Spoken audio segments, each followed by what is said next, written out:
Meus caros amigos, amigas, com muita alegria, estamos começando mais um programa Pergunte e Responderemos.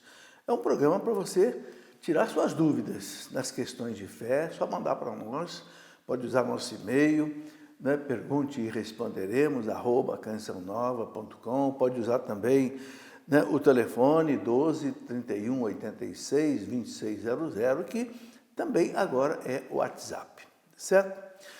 Hoje vamos conversar um pouco sobre as perguntas que chegaram, tanto por e-mail, quanto outros que chegaram pelo Facebook e outros meios, ok? Muito bem, mas antes vamos começar rezando, pedindo a intercessão de Nossa Senhora, para que a gente possa fazer um bom programa. Em nome do Pai, do Filho, do Espírito Santo. Amém. Ave Maria, cheia de graça, o Senhor é convosco. Bendita sois vós entre as mulheres. Bendito é o fruto do vosso ventre, Jesus. Santa Maria, Mãe de Deus, rogai por nós, pecadores, agora e na hora de nossa morte. Amém.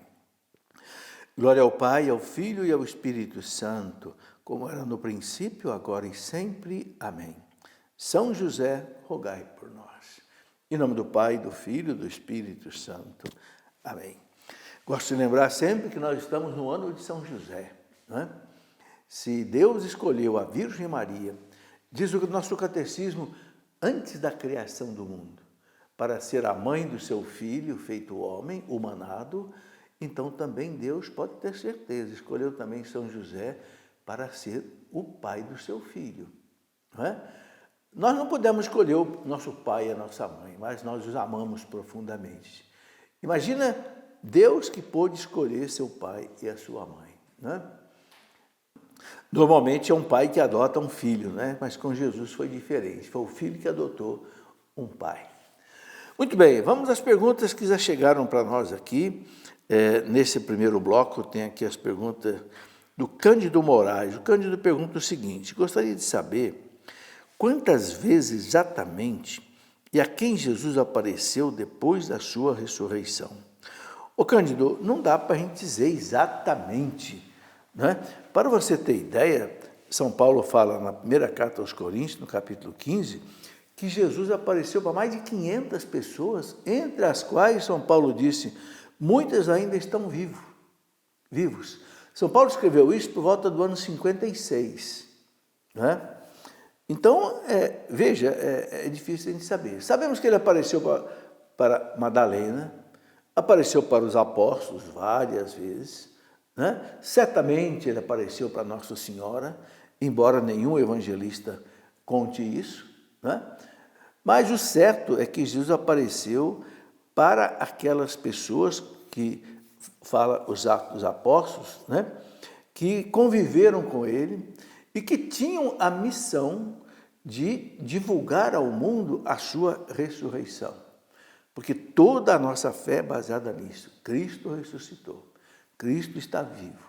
É no poder do Cristo ressuscitado que a igreja caminha e que nós caminhamos. Então, Cristo quis deixar bem caracterizada a sua ressurreição. Uma pessoa que pede para não ser identificada: sou católica, divorciada há 8 anos, estou há 7 anos num segundo relacionamento. Se eu não tiver relacionamento sexual, posso comungar na igreja? Veja, o Papa João Paulo II, lá naquela exortação apostólica dele, chamada Familiares Consórcio, que é sobre a família. Foi logo depois de um sínodo sobre a família que o Papa realizou no ano de 1980. Ali ele diz o seguinte, que um casal, né, que está numa segunda união, um segundo casamento, sendo um segundo casamento só no civil, e que já é um casamento assim, uma união já estável, com filhos inclusive, e evidentemente fica difícil se separar, porque já tem filhos, uma segunda união. E se esse casal quer realmente poder confessar, comungar, então o Papa diz o seguinte: se passarem a viver definitivamente como irmãos, ou seja, sem nenhum relacionamento sexual, nenhuma intimidade sexual, então eles podem confessar e podem comungar. Isso está bem claro no documento da Familiares Consórcio, certo? Muito bem. Pergunta do Cláudio Campos. Meu irmão tem diabetes, irá amputar a sua perna. O hospital não se responsabiliza pelo membro amputado e quer que a família dê destino. Nós resolvemos enterrar. Existe alguma oração ou algo que devemos fazer como cristãos que somos antes de enterrar? Cláudio, eu não conheço. Oficialmente eu não conheço uma oração para sepultar um membro da pessoa, porque não é a pessoa. O que a gente sabe que tem nas exéquias, a oração pela pessoa falecida, ou até a bênção do túmulo, onde a pessoa... Agora, quando é um membro, um braço, uma perna, não sei. Né? Agora, vocês podem fazer a oração que quiserem, né? Não por esse membro amputado, mas pela pessoa que perdeu esse membro amputado, entende? Para que Deus dê a ela consolo, para que Deus dê a ela força, dê a ela ânimo para continuar a vida, mesmo sem o membro, né? Então, eu acho que é isso que pode ser feito, embora não haja, eu não conheça uma oração específica para esse caso. Uma pessoa que pede também para não ser identificada, é permitido ter a vida sexual ativa sem o sacramento do matrimônio e comungar? Estou namorando e não consigo viver a castidade. Vejam, não é possível. O pecado contra a castidade é um pecado grave, porque fere um dos mandamentos da igreja. Um dos critérios para a gente identificar se um pecado é grave é se ele fere com gravidade um dos mandamentos da lei de Deus. Então, fornicação, que é o quê? Vida sexual fora do matrimônio. Matrimônio é a união do casal na igreja, por Deus. Então, a relação sexual de dois namorados, por exemplo, chama-se fornicação, pecado grave. Mesmo no noivado, pecado grave. Entende? Então, a pessoa não pode comungar. É o que está bem claro no catecismo da Igreja Católica. Tá? Bom, depois, pergunto do Caliton Alves. Se a pessoa se confessar e voltar novamente ao pecado, pode ser perdoada novamente? Pode. Pode. Agora, a única coisa que não pode é a pessoa abusar da misericórdia de Deus. Né? Eu vou confessar, eu vou pecar de novo, porque posso confessar de novo e assim por diante. Não, aí a gente estaria até tentando a Deus. Seria um abuso da misericórdia de Deus. Agora, se a pessoa se confessa, arrependeu do seu pecado, fez o propósito de não pecar mais, lutar para não pecar mais, mas se porventura pela fraqueza a pessoa cai de novo, pode confessar novamente, entende? E deve confessar novamente, né? Porque Deus conhece a nossa miséria, Deus conhece a nossa fraqueza, né? Então, o importante é o seguinte, estar sempre lutando. Eu costumo dizer para os jovens, né? Recebo muita pergunta dos jovens, por exemplo, problema de masturbação, muito comum no meio dos jovens, né? Professor, como é que eu faço? Confesso, daqui a pouco caio de novo. Digo, se arrependa, confesse de novo. Por quê? Porque a confissão não só ela perdoa os pecados, mas ela cura. Tanto é que o catecismo da igreja, quando fala do sacramento da confissão, chama de sacramento de cura. Então, tanto a confissão quanto a unção dos enfermos. Então, o sacramento da confissão fortalece a pessoa para não pecar de novo. Entende? Então, se não tiver havendo abuso da misericórdia de Deus, pode confessar de novo. E deve confessar de novo. Certo?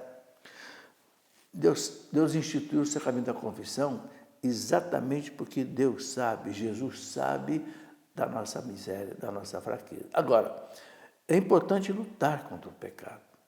E a luta consiste sempre no quê? Naquilo que Jesus disse, vigiai e orai.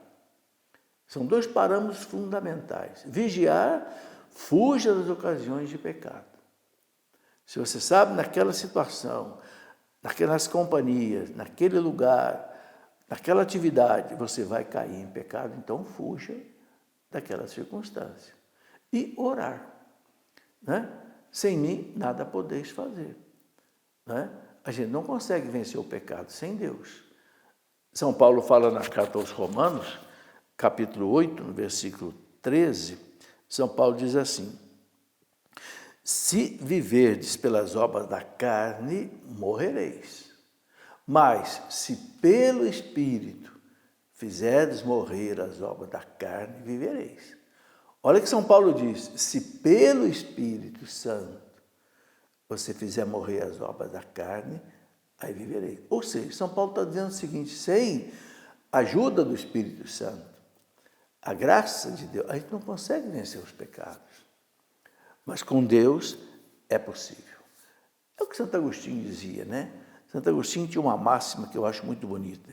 Ele dizia: o que é impossível à natureza é possível à graça de Deus. Você entendeu? Em outras palavras, é isso. O que eu não consigo sozinho, deixar o pecado, deixar o vício, né? Deixar a iniquidade, com a graça de Deus eu consigo. O que é a graça de Deus? A graça de Deus é a própria presença de Deus em nós, agindo em nós. É como que assim uma potencialização das nossas forças espirituais. Entende? Isso é importantíssimo para quem está lutando contra o pecado e não consegue sair dele. É porque talvez esteja lutando sozinho. Sozinho não é possível, mas com Deus é possível. Pergunta do Natan: é possível questionar encíclicas papais não dogmáticas de forma respeitosa e aberta ao diálogo, sem ser considerado herege? Sim. Bom, em primeiro lugar, Natan, a gente deve respeitar muito, sobretudo uma encíclica, porque uma encíclica é um documento assim muito sério que o Papa coloca para o mundo. Naquilo que não é dogmático, ou seja, naquilo que não é doutrina de moral e de fé, a gente pode dialogar, pode, né, questionar. Por exemplo, numa encíclica, onde o Papa fala, por exemplo, de economia, ou fala de ciências, não é doutrina, não é moral. Né? É preciso até discordar de um ponto de vista do Papa numa matéria que não seja de fé e de moral. Agora, quando se trata de doutrina e de moral, aí a gente deve respeitar, não deve questionar. Pelo contrário, deve entender, procurar entender e viver aquilo ali. Entende? Outros assuntos que não sejam estritamente de fé e moral, é possível um questionamento, é possível um diálogo sobre isso. Vocês aqui, respeitoso. Né? O que não pode é o que a gente está vendo hoje aí em alguns sites, né, em alguns vídeos. Gente, sabe, eu diria até ofendendo o Papa Francisco. Né? E eu sinto que se faz o que hoje? Se interpreta errado as palavras do Papa e ficam batendo no Papa. Ora, meus irmãos, o Papa é o vigário de Cristo na Terra. Né? E o Papa, ele não é um antipapa, ele é um Papa legítimo. Ele foi eleito num conclave legítimo, ninguém pode questionar a autoridade do Papa Francisco, de jeito nenhum. Então, olha, temos que tomar muito cuidado com essas críticas ofensivas por parte até de religiosos que têm sido feitas na internet. Eu acho que até se alguém quer questionar alguma coisa do Papa, faça de uma maneira sigilosa. Por exemplo, vá ao seu bispo: senhor bispo, dá para a gente conversar alguma coisa aqui sobre esse assunto assim que o Papa tratou? E o bispo, se ele achar conveniente, ele vai levar para o núncio apostólico, vai levar até o Papa, porque o bispo tem um canal direto com o Papa, mas chegar numa rede pública de televisão, de internet, ficar aí batendo no Papa, não. Isso realmente a gente não deve fazer. Eu quero lembrar que os santos da igreja nunca questionaram os papas. Naquela época o Papa estava há 70 anos lá na França, não conseguia sair da França, né? Santa Catarina de Siena saiu da Itália, em Siena, foi lá em avião na França, pediu uma audiência com o Papa atendeu, e ela disse, santidade, santidade, beijou o anel do Papa, vim aqui dizer para o senhor voltar para Roma, porque Roma, o Estado Pontifício está abandonado, fazia 70 anos que o Papa estava lá em avião, volte para Roma, porque eu estou sentindo aqui, ó, na sua corte, o mau cheiro do inferno. E o Papa, ó, fez a malinha dele e voltou para Roma depois de 70 anos, que nem cardeais, nem reis conseguiam fazer o Papa voltar. Porque essa freirinha santa, carismática, de 30 anos de idade, nem isso ela tinha, foi lá carinhosamente e pediu ao Papa. Sem barulho, sem divulgação, sem nada. Então, é assim que a gente tem que agir.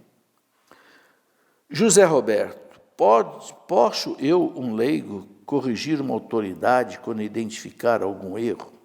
Ô José Roberto, eu acho que você pode, se você tiver certeza absoluta do que você está fazendo. Se tem, por exemplo, no catecismo da igreja, alguma coisa bem clara, que uma autoridade, um padre, um diácono, ou até mesmo um bispo, esteja falando contra, faça nos critérios que eu acabei de falar. Sigilosamente, carinhosamente, entendeu? E o catecismo fala, o Código de Direito Canônico fala que, inclusive, é um direito do leigo fazer isso. Mas, no catecismo, é o parágrafo 907.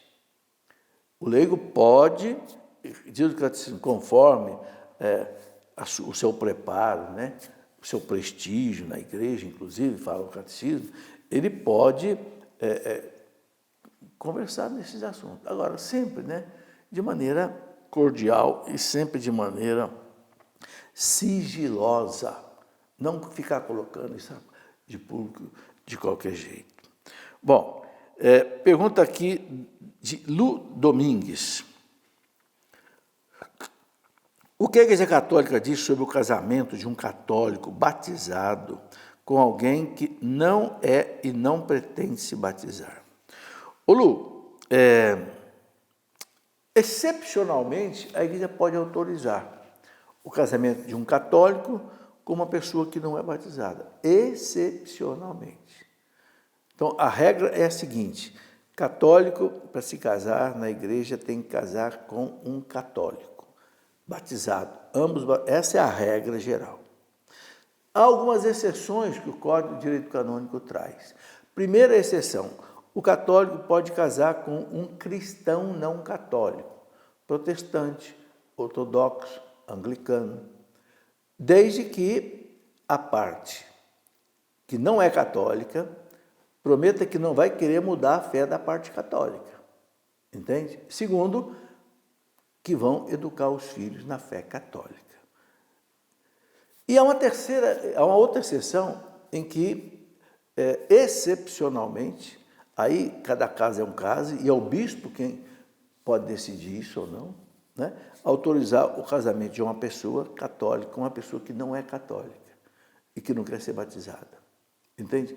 Mas aí eu não vou nem entrar no mérito, porque cada caso é um caso. Por que a pessoa não quer ser batizada? Entende? Qual é? Ela está de briga com a igreja ou porque ela não é católica? Não sei. Aí é a autoridade da igreja que vai decidir isso ou não. É um caso muito raro, mas que o Código de Direito Canônico deixa uma abertura para isso aí. Porque o casamento, veja bem, quem faz essa união é o único sacramento, que são os próprios noivos que se ministram. É o único sacramento que não é o ministro da igreja quem ministra. Por exemplo, o batizado, o ministro batiza. A Eucaristia, o ministro consagra. A confissão, o ministro, o padre, absolve. No matrimônio, não. Os noivos se casam. Eu te recebo. E o que a igreja faz ali? A igreja coloca a presença de Deus, confirma e torna essa união inseparável. É o que a igreja faz ali. Então, o matrimônio ele tem algumas especialidades que os outros sacramentos não têm, por causa dessa sua diferença. Ok. Jaqueline Silva, o novo pároco da minha comunidade canta músicas evangélicas na missa. O que a igreja fala sobre isso? Bom, Jaqueline, eu queria dizer o seguinte, tem música evangélica que é boa, que tem música evangélica que não fere a doutrina católica. Agora, tem que ver se a música ela se encaixa na liturgia, entende? Então, por exemplo, se vai, por exemplo, não sei, por exemplo, para a leitura do Evangelho, uma música, né, que se encaixa sobre a palavra de Deus, tudo bem. Agora, em princípio, agora uma opinião minha, em princípio, eu vejo assim, hoje nós temos tanta música católica boa, que eu acho que não é mais preciso a gente usar músicas evangélicas, entende? A igreja sempre teve, sabe, um acervo de músicas religiosas, sabe, desde que eu era criança. Meu Deus, como a gente cantava gostoso quando eu era menino, no Colégio Salesiano aqui em Lorena, tinha o quê? 10 anos de idade. A missa inteira a gente cantava as músicas já naquele tempo, né? A nós descei divina luz, queremos Deus, né? Hóstia sagrada, que coisas lindas. Hoje, mais ainda, com o advento da renovação carismática católica, nós temos músicas lindíssimas. Nossa, tem música que eu fico assim, impressionado de ver a inspiração das pessoas, né? Por exemplo, aquela música, né, baseada no Salmo 138, né? Deus sabe tudo, quando eu sento, quando eu me levanto, né? Que coisa maravilhosa, a pessoa que fez essa música, eu não sei quem foi, mas a pessoa foi altamente inspirada, né?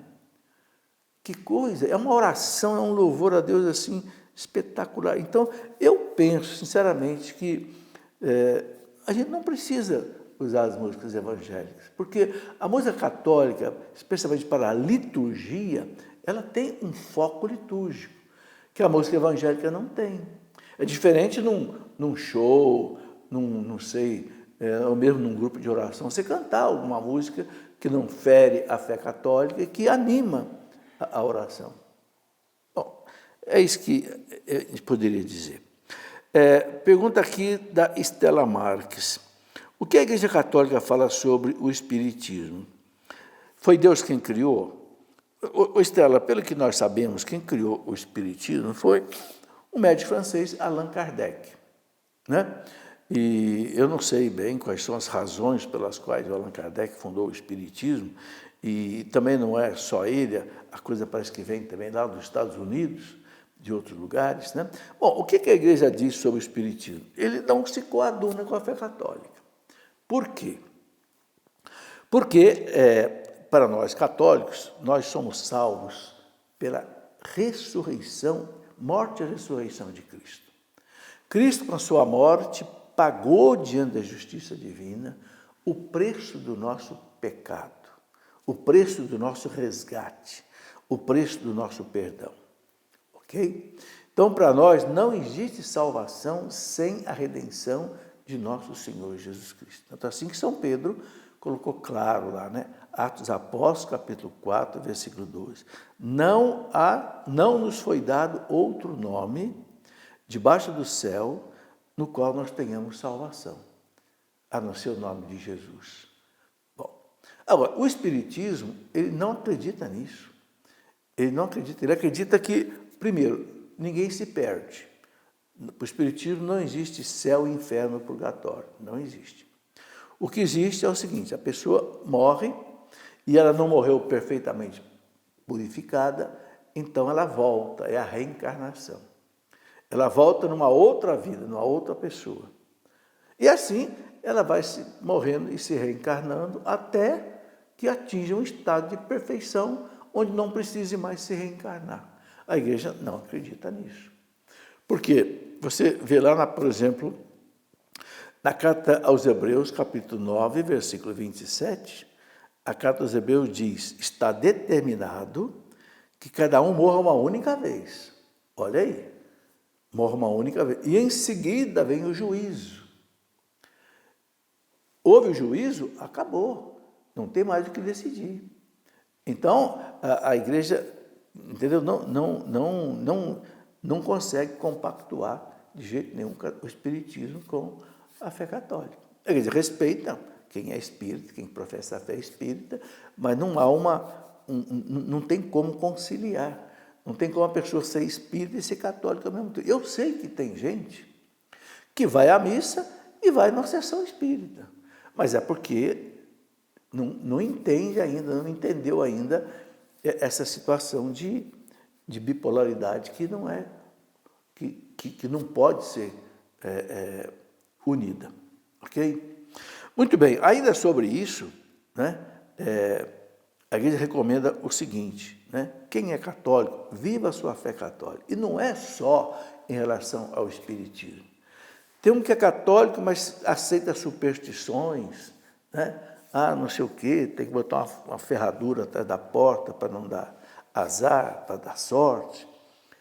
Como diz um amigo meu, se ferradura desse sorte, né, cavalo não puxava carroça, né? Então, o católico tem que ser católico, não é? Ele não pode misturar a fé católica com outras coisas, o chamado sincretismo religioso. Sincretismo religioso é você misturar coisas de outra religião. É o que quer fazer, por exemplo, a nova era. O que a nova era quer fazer? Ela quer misturar todas as religiões, como se fosse assim um suco de religiões que você põe aí num liquidificador e bate tudo e dá para você beber. Não, não pode.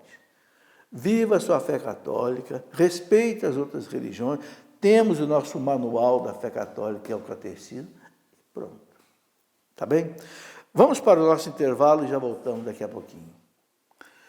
Meus amigos e amigas, já estamos de volta aqui com o nosso Pergunte e Responderemos. Você está vendo que nós estamos fazendo nosso programa aqui num estúdio especial, menor, com câmera só. Normalmente o programa é feito com 3 câmeras.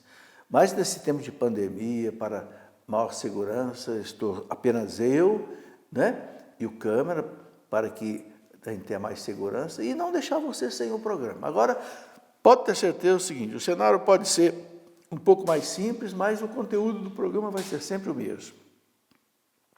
Isso é o mais importante para nós, né?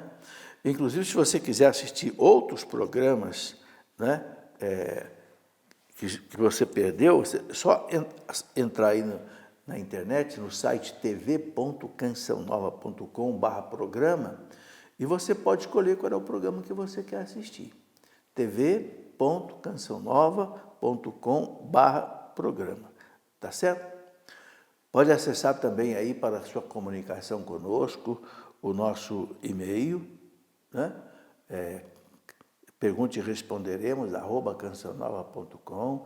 Tem o telefone 12-3186-2600, e inclusive para você ajudar também a Canção Nova na sua contribuição. Você sabe que a Canção Nova não tem outra renda, outra fonte de manutenção no projeto Dai-me Almas, a não ser a contribuição de cada um, né? E quando você ajuda a Canção Nova, você está ajudando a evangelizar, não tenha dúvida. Todos nós, católicos, somos missionários, somos obrigados a evangelizar. Você pode pensar assim, mas eu não sei evangelizar, eu não tenho jeito para sair, para pregar. Então é o seguinte, coopere. Porque Paulo VI dizia, o Santo Padre Paulo VI, já canonizado, aqueles que contribuem com a evangelização têm os mesmos méritos do evangelizador. Ou seja, você está sendo evangelizador. Pensa nisso. Pensa nisso. E lembra daquilo que São Paulo diz, Deus ama aquele que dá com alegria. Né? Canção Nova não só quer receber a sua ajuda, mas receber com alegria. Entendeu? Isso é importante. Bom, quero mostrar aqui a vocês alguns livros que ajudam a nossa caminhada. Eu vejo as pessoas fazendo muitas perguntas. Olha, em primeiro lugar, a gente sempre deve recorrer ao Catecismo da Igreja Católica. Melhor do que qualquer outra fonte, melhor do que qualquer livro meu, vai ao Catecismo. que é a nascente original da verdade.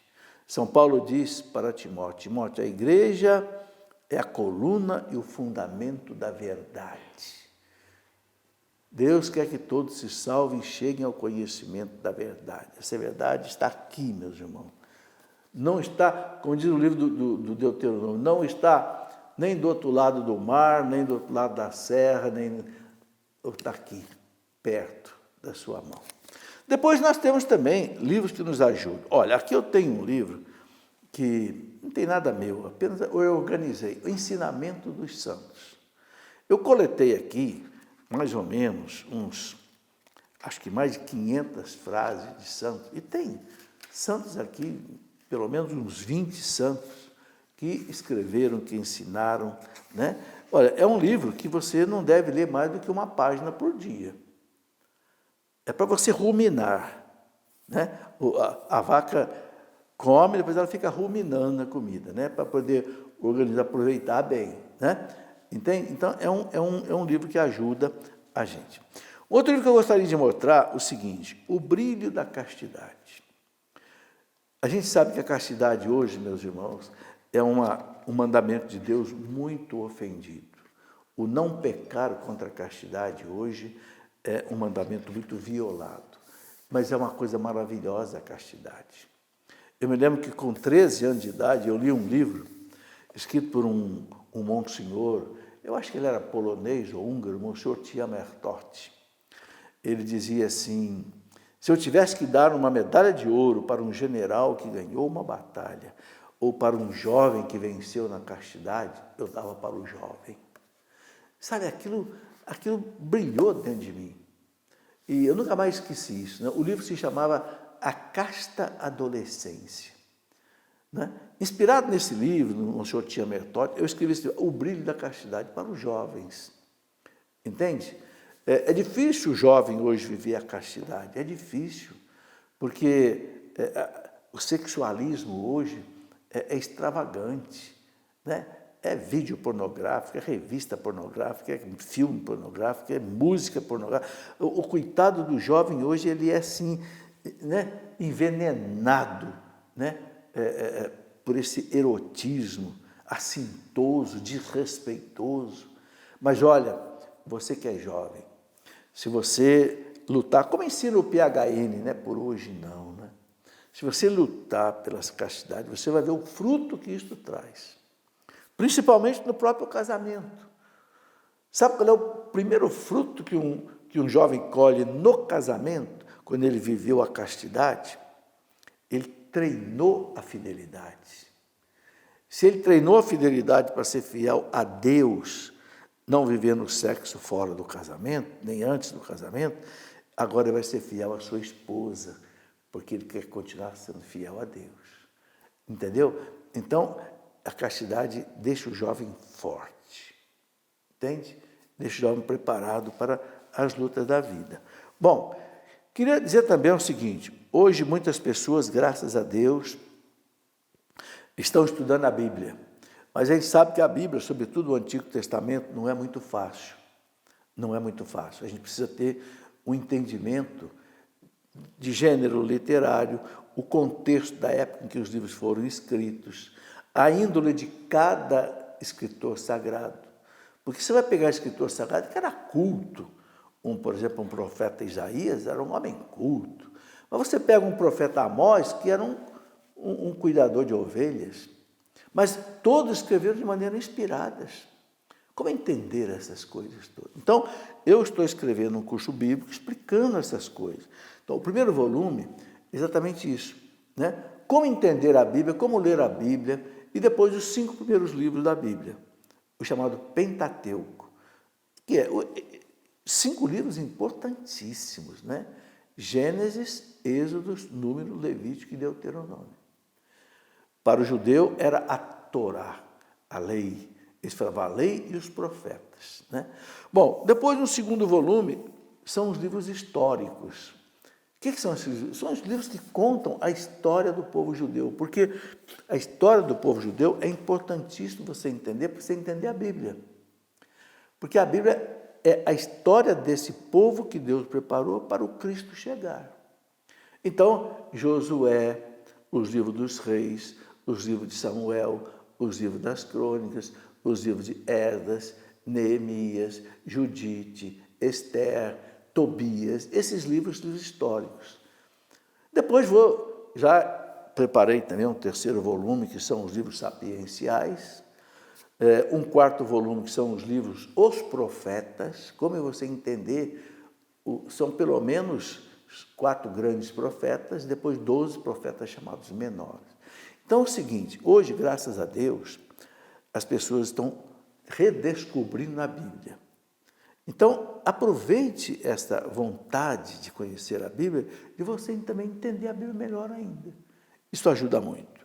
Muito bem, vamos aqui para as perguntas que nós temos aqui do segundo bloco, tá? Eu tenho aqui agora a pergunta da Rosana. Quais os requisitos para fazer indulgência plenária neste ano consagrado a São José, sendo que não estamos podendo ir até as igrejas?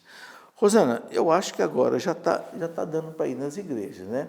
Eu não sei quando que você mandou essa pergunta aqui, não sei se nós ficamos aí um tempo sem poder fazer o programa, mas graças a Deus hoje, pelo menos aqui na nossa região, na nossa diocese, está vindo missa todo dia, então graças a Deus já não tem mais esse problema. Bom, para se ganhar uma indulgência plenária, sempre 3 coisas não podem faltar. Primeiro, é uma confissão bem feita. Segundo, né, rezar pelo Santo Padre, o Papa, pelo menos um credo, um Pai Nosso, uma Ave Maria, um Glória. Né? Comungar no dia que você vai, né, impetrar a indulgência. Essas 3 coisas nunca pode faltar. Agora, a 4ª condição é que pode haver uma escolha. Durante o ano, por exemplo, você pode sempre optar por 4 alternativas. Ou você reza um terço diante de um oratório com a sua família, com a sua comunidade. Ou então você faz a via sacra na igreja. Ou você faz meia hora de leitura bíblica, leitura orante, é chamada Lectio Divina. Lê a Bíblia meia hora, mas lê em espírito de oração, certo? E a 4ª alternativa é você fazer meia hora de adoração ao Santíssimo diante, né, do sacrário, por exemplo, ou com o Santíssimo exposto, tanto faz. Agora, isso vale o ano inteiro. Você pode conseguir uma indulgência plenária uma vez por dia, não mais, e oferecer a indulgência ou para a sua própria alma, ou para a alma de uma pessoa que já morreu. Agora, nessas alternativas da 4ª condição, o Papa pode colocar outra coisa. Por exemplo, nesse ano de São José, então o Papa colocou: quem fizer uma oração a São José, reconhecida pela Igreja, cumpre a 4ª condição. Então, a primeira, né, confissão, comunhão, rezar pelo Papa. Isso nunca pode faltar. A 4ª condição, neste ano, uma oração. O que é uma oração aprovada pela Igreja? Normalmente a consagração a São José, o terço de São José, a ladainha de São José, são orações que a Igreja aprova, ok? Muito bem. Isso é que... Agora, eu tenho um livro, não sei se está aqui, eu acho que não está. Não, está sim, sobre as indulgências. O que são as indulgências? Esse livro aqui é quem quer entender com mais profundidade. Por que a Igreja mantém as indulgências? Mesmo depois daquele grito de Lutero contra as indulgências, etc., tal, por que a Igreja não acabou com as indulgências? Porque a Igreja nunca acaba com alguma coisa que é verdade. Então, aqui tem um documento do Papa Paulo VI, 1967. Quando acabou o Concílio Vaticano II, em 1965, as pessoas disseram assim: agora o Papa vai acabar com as indulgências. Ao contrário, o Papa Paulo VI escreveu a Constituição Apostólica sobre as indulgências, recomendando e muito as indulgências. E colocou aqui 70 orações indulgenciadas, que você ganha ou indulgência parcial ou indulgência plenária. Então, quem quiser aprofundar o assunto, tem aqui, com as normas das indulgências, etc. Pergunta da Wagner. Pode misturar água benta com água comum? Por exemplo, a água benta próximo ao fim pode completar com água normal? Eu fiz essa pergunta uma vez para Dom Estevão Bittencourt. Ele disse que não pode. Né? Não pode, porque ele diz que você misturar uma água não benta com água benta, diz que corta a bênção. Dom Estevão Bittencourt era um homem muito culto, muito preparado e muito santo. Então, não faça isso. Pelo menos eu fui consultar sobre isso há muito tempo e recebi essa resposta. Tá certo, Wagner? Uma pessoa que pede para não ser identificada. Tenho tentado viver a castidade, mas às vezes, quando tenho sonhos eróticos, acontece a ejaculação involuntária. Pequei eu contra a castidade? Não. O que acontece com você dormindo não é pecado. Por quê? Porque você não está em uso da sua liberdade. Quem está dormindo não está no uso da sua liberdade. E para haver um pecado, você tem que estar consciente.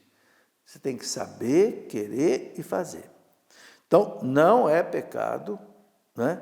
Ejaculação noturna, que é muito comum com os homens. Muito comum. Então, não é pecado. Agora, o que pode ser pecado é o seguinte: algo que você tenha feito que possa ter alimentado um sonho erótico. Porque a gente sabe o seguinte: o que é um sonho? O sonho é alguma coisa que entrou na nossa mente durante o dia. Pelas janelas da alma. O que são as janelas da alma? Os olhos, os ouvidos, o nariz, a boca e o tato. Por aí entram coisas boas e entram coisas ruins na nossa vida. Entende? Então, o que pode ser pecado é o que alimentou esse sonho erótico. Eu, antes de dormir, estava vendo um filme pornográfico, ou lendo um livro pornográfico, ou vendo uma revista pornográfica. Aí, isso pode desencadear um sonho erótico. Aí, o pecado não é o sonho em si, mas é o antecedente dele. Você entendeu? Então, fica aí essa explicação. Né? Pergunta do Antônio. Quando rezamos em intenção de uma alma, é de fato para que nossas orações sejam transformadas em alívio para os sofrimentos temporários dessa que esteja no purgatório, por exemplo? Sim. O que a igreja explica sobre o purgatório? Né? E eu até já deixei um livro aqui que explica também isso com detalhe, porque nesse programa aqui eu não tenho muito tempo para detalhar muito, porque são muitas perguntas que estão aí na fila. Então, eu sempre escrevo um livro, sabe, exatamente quando eu recebo uma demanda de perguntas sobre o mesmo assunto. Então, aqui o que a igreja ensina. Quem se aprofundar sobre o purgatório, você tem aqui uma literatura. Agora eu quero explicar o seguinte, para responder a pergunta do Antônio. A igreja explica o seguinte: quando a gente morre, a partir da morte, fecha a cortina, ou seja, acabou o espetáculo da vida. Você não consegue mais arrependimento dos seus pecados, você não consegue mais mudar a situação de purificação da sua alma por si mesmo, pelos seus méritos, entendeu? Então, quem é que vai ajudar a alma a se purificar no purgatório? É a igreja que está no céu, triunfante, e a igreja que está na terra, militante, que reza pela igreja padecente, que se purifica no purgatório. Isso é dogma de fé. Entende? Então, o céu reza pelo purgatório e a terra nós rezamos. Tanto assim que todas as missas existe aquele momento de rezar pelos mortos, chamado momento dos mortos, né? E as missas oferecidas pelas almas, entende? Por que a igreja usa essa assim, comparação? A alma está numa cadeia no purgatório. Ninguém vai prender uma alma numa cadeia. A alma é espiritual. Mas E cadeia por quê? Porque uma pessoa que está presa numa cadeia, ela não pode fazer mais nada. Ela tem que receber comida, tem que receber água, tem que receber tudo de fora da cadeia. Você entendeu? Então, uma alma do purgatório, eu estou enfatizando isso para mostrar como é importante nós rezarmos pelas almas do purgatório. Oferecer pelas almas o seu sacrifício, a sua esmola, a sua oração, a sua missa, a sua comunhão, as suas esmolas, entendeu? As suas doenças, as suas dores. Sabe, gente? Isso é importantíssimo, né? Então, a nossa fé ensina isso. Bernadette Aguiar. Como eu posso argumentar com minha irmã que comungamos com certeza o corpo e o sangue de Jesus na Eucaristia? Bom, Bernadette, em princípio é um ato de fé. É crer ou não crer. Agora, crer por quê? Eu acho que o argumento mais forte que tem é este. Porque Jesus disse. E Ele é Deus. Ele não se engana e Ele não pode se enganar. Ele disse, isto é o meu corpo que é dado por vós. E Ele mandou na Santa Ceia que os apóstolos façam isso em memória de mim. Ele instituiu os apóstolos ali, sacerdotes, exatamente para isso. Esse é um ponto. Acredita ou não acredita? E olha, quando Jesus fez o sermão sobre a Eucaristia, está lá no capítulo 6 de São João, ele não deu muita explicação, não. Entende? Primeiro ele fez 2 milagres para mostrar a divindade dele. Ele multiplicou os pães de tarde, multiplicou os pães, algo que só Deus pode fazer. Segundo, encontrou com os discípulos andando sobre as águas, sem afundar, só Deus pode, porque Ele é o Senhor da lei da gravidade, Ele pode suspender a lei da gravidade para Ele. Então, com isso ele mostrou 2 coisas. Eu tenho poder sobre o pão, eu multiplico o pão. Eu tenho poder sobre o meu corpo, eu ando sobre as águas e meu corpo não afunda. Então, depois ele vai lá na sinagoga de Cafarnaum de manhã e dizer, eu vou dar o pão como o meu corpo, o pão descido do céu. Ele está falando do pão descido do céu, que ele ia dar como alimento. As pessoas acharam que era para comer a carne dele. E começaram a ir embora. E Jesus não deu uma explicação, não. Vocês querem ir embora, pode ir embora. Se vocês não acreditam em mim como Deus, até logo. Até logo, é pegar ou largar. Entende? Então, eu acho que a primeira coisa dizer para a pessoa é o seguinte, ele disse, você não acredita nele? Se você não acredita em Jesus, então você não é católico, você não é cristão. Porque toda a fé católica é baseada na acreditar em Jesus como Deus e tudo que ele ensinou. Agora, depois tem outras ajudas que Deus dá a nós, os milagres eucarísticos. Só na Itália, há um livro que eu li uma vez, com mais de 150 notícias de milagre eucarístico, só na Itália. Ali tem, por exemplo, Lanciano, né? Há mais de 700 anos está ali o corpo e o sangue de Cristo, como se fosse tirado hoje da pessoa. Uma coisa impressionante, que já foi sujeito a análises químicas e tudo. Chegou a essa conclusão que é o órgão do coração, do miocárdio. Depois tem milagre eucarístico também fora da Itália. Eu vi em Portugal, em Santarém. Eu vi com meus olhos. Eu vi de Lanciano, eu vi de Santarém, eu vi de outros lugares. Então, essas são outras ajudas que Deus dá. Né? Por exemplo, o nosso Padre Cícero. Por que o Padre Cícero ficou tão famoso no Nordeste e causou toda uma polêmica, tal, que até hoje está em estudo no Vaticano? Porque o Padre Cícero um dia deu a comunhão para uma moça muito simples, analfabeta, negra, simplesinha. E quando a moça comungou, a hóstia se transformou em sangue na boca dela. Isso foi testemunhado, analisado, fotografado. Né? São provas que Deus deixa aí para ajudar a fraqueza da nossa fé, entendeu? Agora, no fundo, o que fica mesmo é isso. Ele é Deus. E como Deus, ele pode se transformar num pedacinho de pão. Agora, para quê? Por amor, para poder estar conosco, para ser nosso alimento. Isso é que é bonito, né? Jesus se humilha, é uma humilhação. Você se apresentar em forma de pão e ser ingerido. Mas por quê?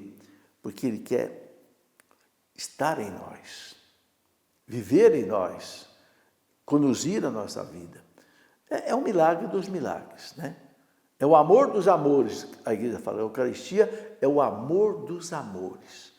É a maior expressão de amor de Jesus, mais até do que a morte dele na cruz. Ele se entregar em forma de pão. Agora, também você reza pela sua irmã, sabe? Porque é uma questão de fé. E fé é um dom de Deus. Muito bem, pergunta aí da Bernadette. Emanuele, o que diferencia para não serem dadas como religião algumas denominações como candomblé, espiritismo, umbanda, etc.